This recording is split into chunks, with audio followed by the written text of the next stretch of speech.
안녕하세요, 교수님.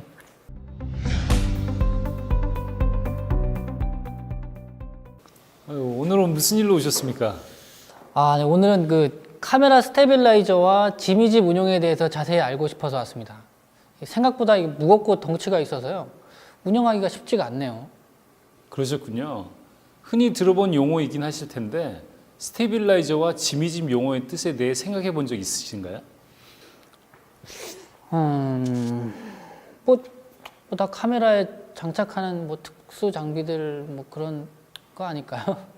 네, 카메라의 흔들림 없이 역동적인 촬영을 위해선 이 스테빌라이저가 바로 적격입니다. 또한 카메라 지미집 역시 높은 위치에서 카메라 앵글을 잡기 때문에 다양한 시점에서 촬영이 가능한 장점이 있습니다. 그렇군요. 오늘도 굉장히 흥미진진하겠는데요. 오늘은 이러한 스테빌라이저, 지미집 운영과 함께 매크로 촬영에 대해 알아보도록 하겠습니다.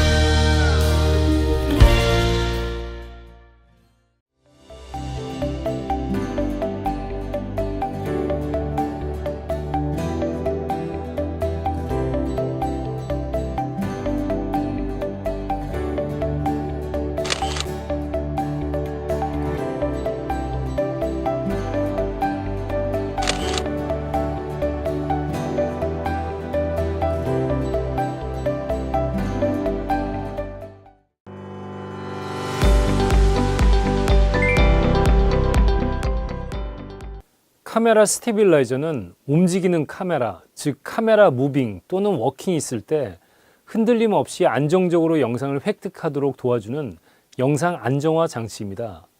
그러므로 카메라의 내외부에 부착된 어떤 형태의 장치도 카메라 스테빌라이저가 될 수 있습니다. 카메라 스테빌라이저 중 대중에게 잘 알려진 것이 바로 스테디캠입니다. 스테디캠 영상을 활용하는 이유는 한 숏에서 다양한 시점의 샷의 구성이 가능하기 때문입니다.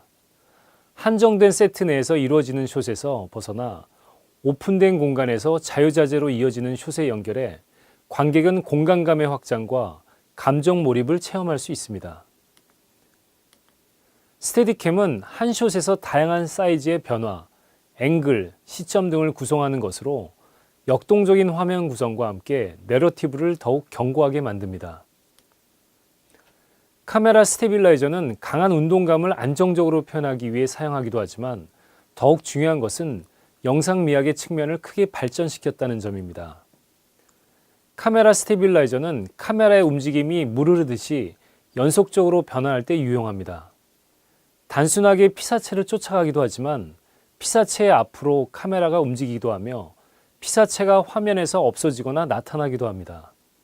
이것은 카메라의 시점이 주관적인 시점과 객관적인 시점 또는 간주관적 시점으로 자유스럽게 넘나드는 것으로 영상 미학적으로는 대단한 변화라고 할 수 있습니다. 배우를 쫓아가는 카메라는 배우를 바라보는 극중 상대방이 2인칭일 수도 있고 3인칭이 될 수도 있습니다. 복잡한 배우 간의 관계를 마스터숏과 개별숏으로 표현하고 싶을 때 사용합니다. 배우의 앞 또는 뒤에서 계속 팔로우를 하다 보면 관객은 움직이는 배우를 쫓아가는 카메라의 시선이 되어 배우의 움직임과 대화에 집중하게 됩니다. 화면 안에 존재하는 이야기는 오직 배우의 움직임에만 집중되어 있으므로 내러티브를 효과적으로 한 곳에 집중시키고 싶을 경우 스테빌라이저는 좋은 효과를 냅니다. 카메라 스테빌라이저의 효과를 극대화하기 위해서는 자연스럽게 컷의 길이가 길어지게 되며 배우의 연기를 끊김없이, 즉 컷 없이 연속적으로 볼 수 있습니다.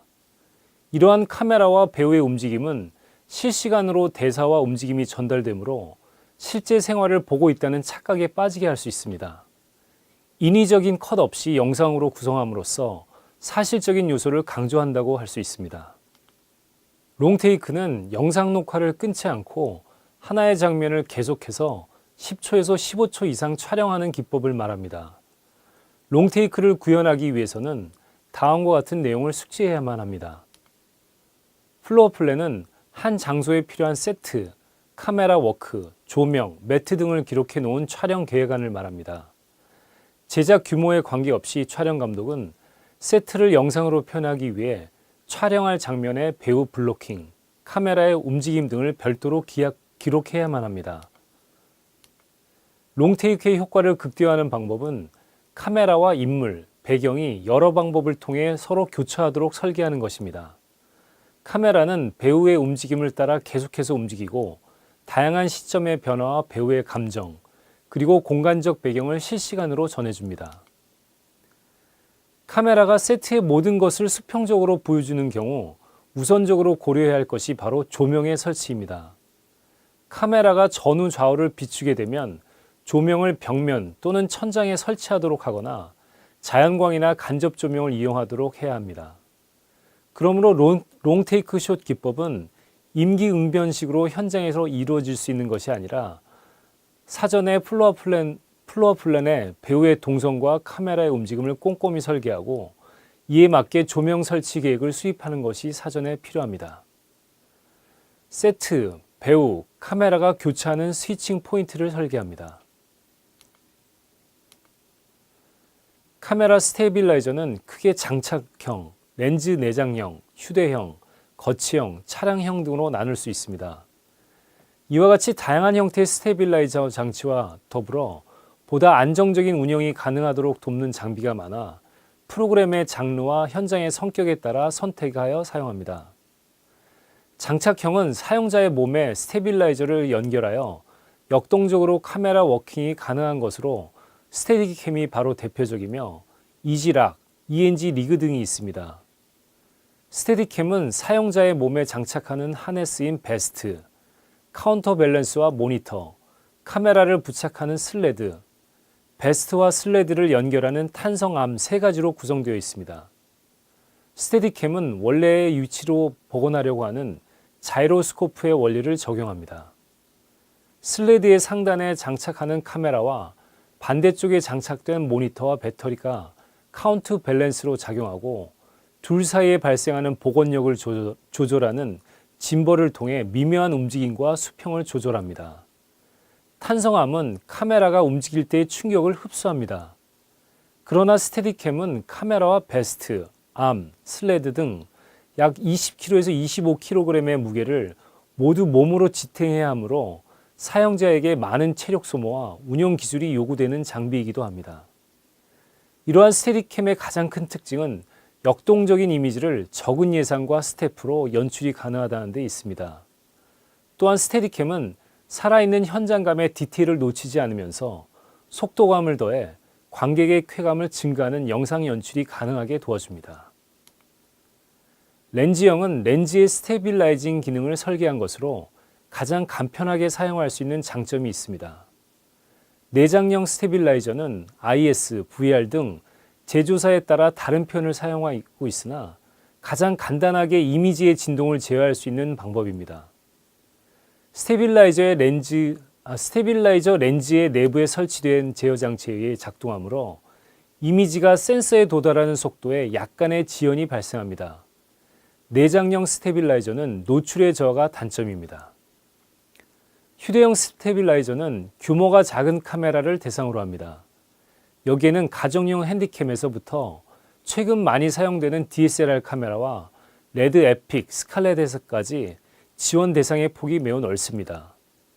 휴대용은 몸에 베스트를 착용하지 않고 양손을 이용해 운용해야 하는 것이 장점이자 단점입니다.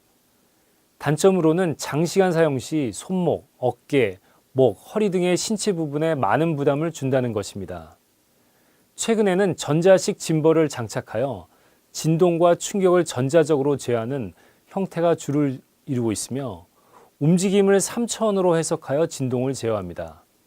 이를 삼축 짐벌 스테빌라이저라고도 합니다.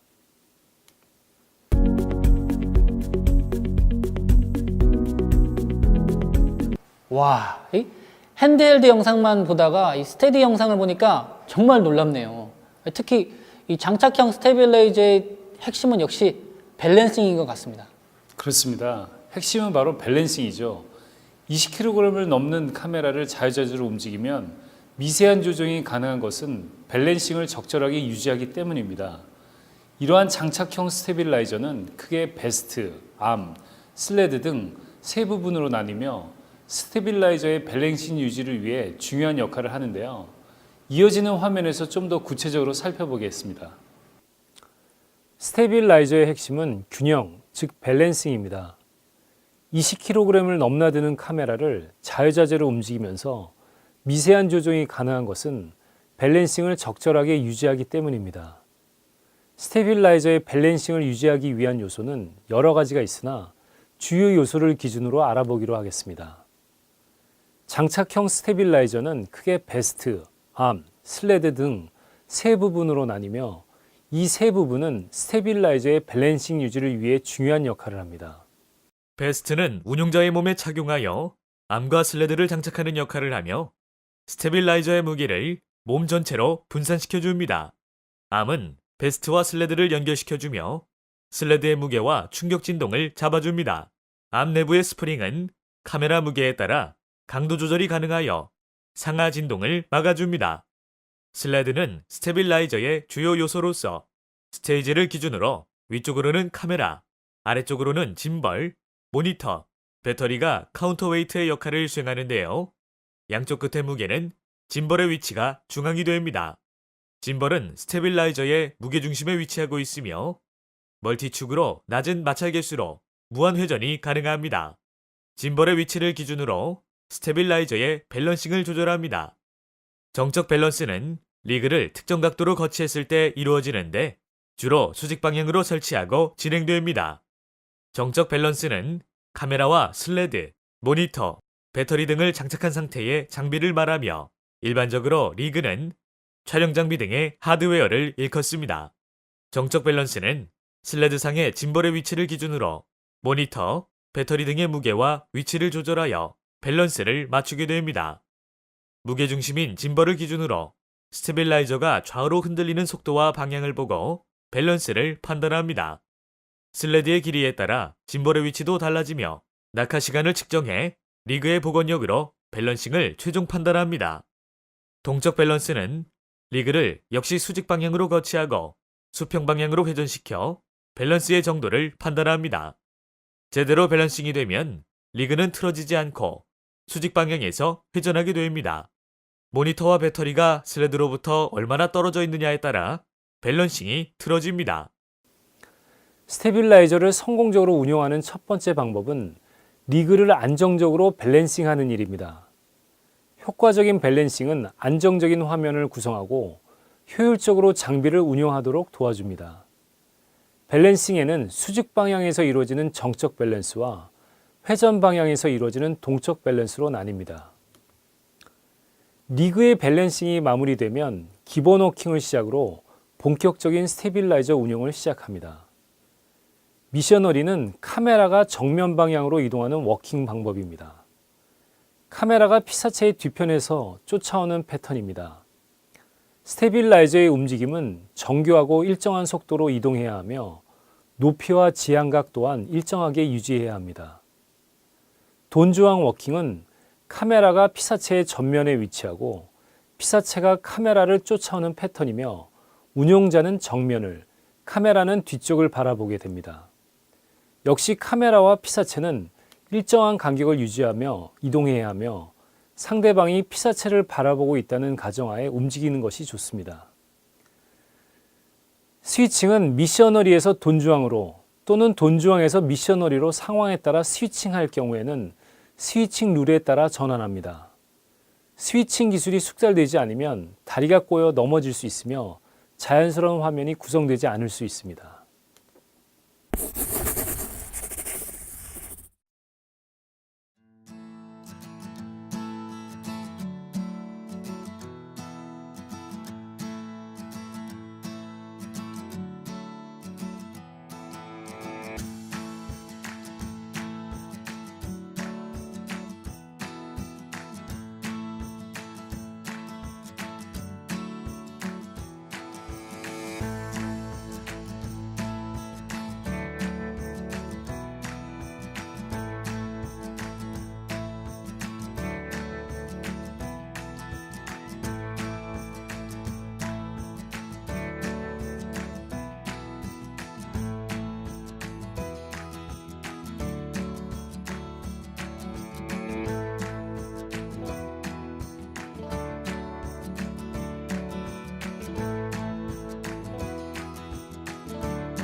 카메라 크레인은 지렛대의 원리를 이용해 카메라를 운용하는 특수 촬영 장비를 말합니다. 카메라 크레인의 한쪽 끝에는 카메라를 장착하고 반대쪽에는 무게추를 달아 양 끝에 밸런스를 유지합니다. 카메라 크레인은 보시는 바와 같이 크게 지렛대 역할을 하는 트라이포드, 웨이트파 또는 튜브, 센터 섹션, 프론트 튜브, 헤드 어셈블리 등으로 구분됩니다. 각각의 튜브는 원하는 대로 확장이 가능합니다.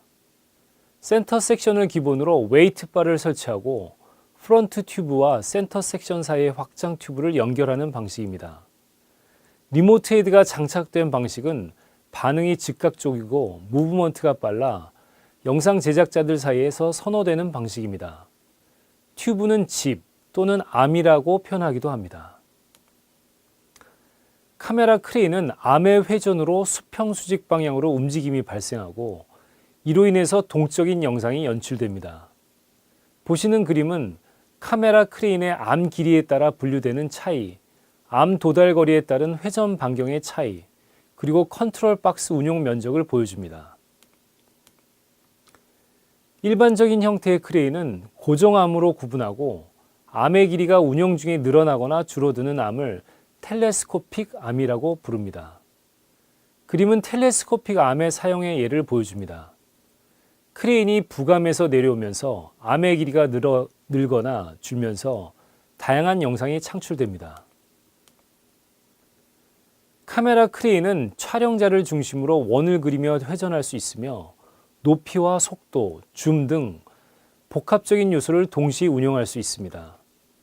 이렇듯 한 장소에서 다양한 시점으로 영상 제작이 가능하며 하나의 숏으로 영상 내러티브 구성이 가능하다는 것이 가장 큰 특징이라고 할 수 있습니다. 카메라 크레인은 관객에게 화면에 구성된 인물과 소품, 세트의 분위기를 전달해주는 역할을 합니다. 군중에서 개인으로, 배경에서 인물로, 개인에서 개인 등으로 복잡하고 다양한 감정과 심리 상태를 연결시켜줍니다. 카메라 크레인 숏은 아이 레벨, 즉 수평 앵글이 아닌 하이 앵글, 즉 부감 또는 로우 앵글에서 바라보는 것이 일반적이므로 3인칭 시점에서 관찰하는 효과를 주게 됩니다. 대부분 넓은 화각의 렌즈를 사용하여 씬의 전체적인 정보를 전달하는 용도로도 사용됩니다. 예능 프로그램이나 빠른 호흡이 필요한 방송 프로그램 장르에서는 역동감과 운동감을 살리기 위해 많이 사용됩니다. 대표적인 카메라 크레인의 리모트 헤드 설치 방법을 알아보겠습니다. 다음의 순서에 따라 정확한 밸런스를 맞추어야 하는데요. 먼저 스윙 암 노브를 풀고 카메라 플랫폼을 가장 낮은 위치에 놓은 후 잠급니다. 카메라는 배터리, 퀵 플레이트, 포커싱 기어 등을 장착한 후 카메라 플랫폼에 장착합니다. 카메라를 플랫폼 슬롯에서 앞뒤로 밀어보아 적정 위치에 고정시킵니다. 스윙암 노브를 풀고 스윙암 위의 카메라를 2분의 1인치 상향으로 밀어봅니다. 카메라가 흔들리다 중앙으로 돌아오는 시간이 스윙암을 위로 올릴수록 적어집니다. 버티컬 포인트를 조정할 경우 카메라를 어떤 방향으로 회전시킬 수 있으며 이후 제자리로 돌아옵니다. 카메라가 스윙암 위로 올라갈 경우 카메라가 뒤집어질 수 있습니다. 리모트 헤드의 밸런스를 맞추면 집과 리모트 헤드, 웨이트바의 밸런스를 조정해야 합니다. 먼저 카메라 플랫폼, 집 마운트와 트라이포드 등의 모든 조임 나사가 확실히 잠겼는지 확인합니다. 표준 바벨 웨이트를 사용하여 밸런스 조정을 시작합니다. 20kg부터 시작하여 작은 무게 순으로 진행합니다. 웨이트는 집의 양쪽에 동일하게 장착합니다. 5kg 웨이트가 올라가면 집 위에 풀리 케이블에 모래주머니를 올려놓고 세밀한 밸런싱을 봅니다.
자, 이번에는 색다르게 접사 촬영에 대해 알아볼까요? 접사 촬영이요? 그 작은 크기의 피사체를 이렇게 촬영해서 실제보다 크게 보이게 하는 그 촬영 기법 말씀하시는 거죠? 네, 맞습니다. 매크로 촬영이라 부르기도 하는데요. 이는 피사체를 확대해 촬영하는 기법을 말합니다. 매크로 촬영에 대해 좀 더 자세히 살펴보겠습니다. 접사 촬영은 작은 크기의 피사체를 촬영하여 실제보다 더 크게 보이게 하거나 가까운 거리에서 촬영하는 기법으로 매크로 촬영이라고도 부릅니다. 이는 피사체를 확대해 촬영하는 것을 말합니다. 일반 렌즈로 피사체를 가까운 거리에서 촬영하게 되면 이미지 주변부에서 왜곡이 발생하게 됩니다. 매크로 렌즈는 근접 거리에서 이러한 왜곡 없이 촬영할 수 있는 것이 장점입니다. 필름 또는 이미지 센서 면에 형성되는 실제 크기 대비 피사체의 크기를 재현 비율이라 합니다. 매크로 렌즈는 재현 비율이 1:1 또는 이보다 큰 렌즈를 말하지만 1:1의 비율을 넘기는 경우가 많지 않습니다. 최근에 디지털 이미지 센서 기술이 발전함에 따라 소형 디지털 이미지 센서 카메라의 매크로 기능이 전통적인 매크로 렌즈의 성능에 비교될 만큼 향상되고 있습니다. 매크로 렌즈는 클로즈업 작업을 위해 특별히 고안된 것으로 긴 경통과 근거리 포커싱, 높은 재현 비율 등이 큰 특징입니다. 매크로 렌즈를 사용하는 것은 포커싱을 위해 별도의 장치를 하거나 거추장스러운 액세서리를 달아야 하는 번거로움이 없으며 화질, 선회도 등이 뛰어나므로 매크로 촬영의 다양한 방법 중 가장 권장하는 방법입니다. 사진 작업과 달리 방송, 영화 등의 동영상 촬영은 진동 또는 흔들림에 주의해야 합니다. 재현 비율이 크고 근거리 촬영을 하게 되므로 약간의 충격에도 영상이 흔들리고 안정성이 떨어지게 됩니다. 그러므로 재현 비율이 높거나 피사체의 움직임을 추적해야 하는 경우에는 모션 컨트롤 장비를 사용하는 등의 별도의 방법을 고안해야만 합니다. 렌즈 앞에 부가적인 클로즈업 필터를 장착하는 것 역시 매크로 촬영에 자주 이용되는 방법입니다. 매크로 촬영 중 가장 저렴한 방법이며 휴대가 편하고 경량이라는 장점이 있는 반면 프라임 렌즈에만 사용하고 색수차가 나타나게 되며 선명도가 저하되는 단점이 있습니다. 필터를 겹쳐 사용하여 디옵터를 올리면 렌즈의 근접 거리는 가까워지게 됩니다. 익스텐션 튜브나 벨로즈를 삽입하는 것과 같이 이미지 센서와 렌즈 사이의 거리를 확장시켜 매크로 촬영을 할 수 있습니다. 이미지에서 렌즈가 멀어질수록 포커싱 거리가 가까워지며 재현 비율이 커질수록 동일 조리개 대비 이미지는 어두워지게 됩니다. 매크로 촬영의 대상 선정과 분석에 대해 알아보겠습니다.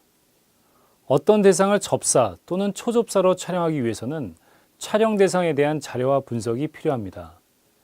피사체가 살아있는 생물인지 무생물인지, 피사체가 조명에 반사되어 영향을 받는지, 어떤 형태인지, 어떻게 보여야 정확한 정보를 전달할 수 있을지 등 기본적인 특성에 대한 연구가 요구되고, 이러한 자료 조사가 끝나고 나면 촬영에 필요한 기술적 요소를 고려해야 합니다.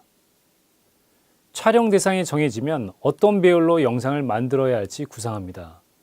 여기에 필요한 다양한 렌즈에 대한 정보를 수집하여 선정합니다.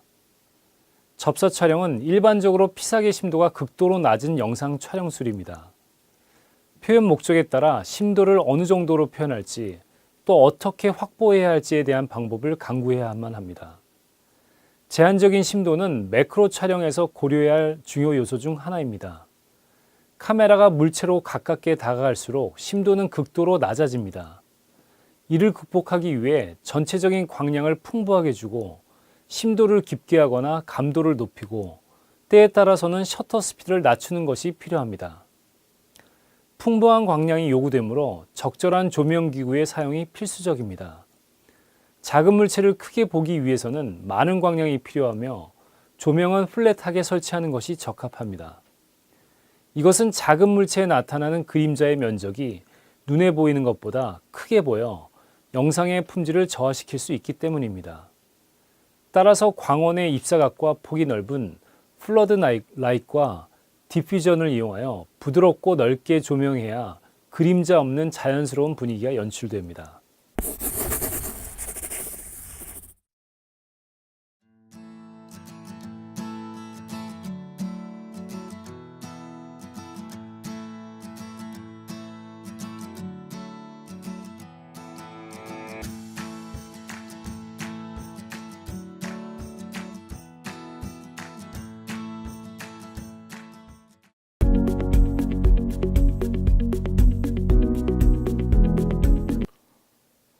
일단 뭐 스테디캠이나 뭐 로닌이나 어떤 것을 하든지 간에 이 운용자는 이제 모니터만 바라보게 돼 있죠. 그래서 시선이 아래로만 꽂히게 돼 있기 때문에 옆에서 누군가는 이제 적절하게 방향을 리드해 주어야 합니다. 원래는. 근데 만약에 모든 것이 다 통제되어 있는 구역에는 뭐 좁은 구역이나 통제된 구역이면은 상관이 없겠지만, 통제가 되지 않거나 뭐 위험한 장면이거나 이랬을 때는 반드시 운영자를 옆에 보조할 수 있는 위치를 보조할 수 있는 사람이 이제 투입이 돼야 됩니다. 크레인도 마찬가지로 이제 모니터만 보기 때문에 카메라의 높낮이가 이제 어떻게 되는지 모르거든요. 카메라가 막 천장에 닿거나 바닥에 떨어지거나 뭐 아니면 옆에 박거나, 그렇기 때문에 이 옆에 박지 않게 다른 이제 조수분들이 이제 카메라에 닿지 않게 살짝씩 이렇게 막아주면서 촬영을 하셔야 됩니다.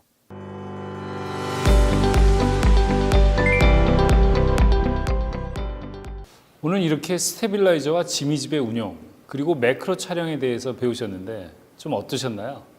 네, 카메라의 흔들림을 방지해주는 스테빌라이저, 이 다양한 시점에서 촬영을 가능하게 한 지미집, 그리고 또 매크로 촬영에 이르기까지, 야, 정말 이 촬영에 도움을 주는 기술과 장비가 정말 크게 발전했네요. 네, 시청자가 볼 수 있는 다양한 영상은 이러한 기술과 장비 덕분이죠. 날로 앞서가는 기술에 발맞추려면 저도 열심히 뛰어야겠습니다. 오늘도 정말 유익한 시간이었고요. 감사드립니다. 감사합니다.